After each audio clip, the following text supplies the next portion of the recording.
महबूब फरमाते हैं क़यामत के दिन अल्लाह तबारक व तआला एक गुनाहगार के बारे में जन्नत का फैसला फरमा देगा। वो गुनाहगार ना रब के करम पर रो पड़ेगा और हाथ बांध के अर्ज करेगा, मौला मैं तो जानता हूँ मैं क्या हूँ, ऐसी कौन सी मेरी नेकी थी कि तूने मुझे बख्श दिया। तो मेरे महबूब पाक अलैहिस्सलाम फरमाने लगे, रब करीम उससे फरमाएगा, एक दिन रात को ना तो अपनी गली से गुजर रहा था, गली से गुजरते हुए तेरे पैर से एक रोड़ा टकराया था, तूने वो रोड़ा उठा के फेंक दिया था।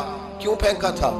तो नेकी चूंकि उसकी नजर में मामूली थी तो वो भूल चुका था। कहेगा या अल्लाह वो वाला रोड़ा, मालिक करीम वो तो मैंने इसलिए उठाया था कि मेरे मोहल्ले में बूढ़े भी रहते हैं, बीमार भी रहते हैं, बच्चे भी रहते हैं, कमजोर भी रहते हैं, इसलिए उठाया था किसी को ठोकर न लग जाए। रब करीम ने फरमाया तू रात के अंधेरों में रोड़े उठा उठा के मेरे बंदों का ख्याल रखे तो मैं आज कयामत के दिन तेरा ख्याल ना रखूं। फरमाया उस एक रोड़े के उठाने की बरकत से मैंने तेरे लिए जन्नत का फैसला फरमा दिया।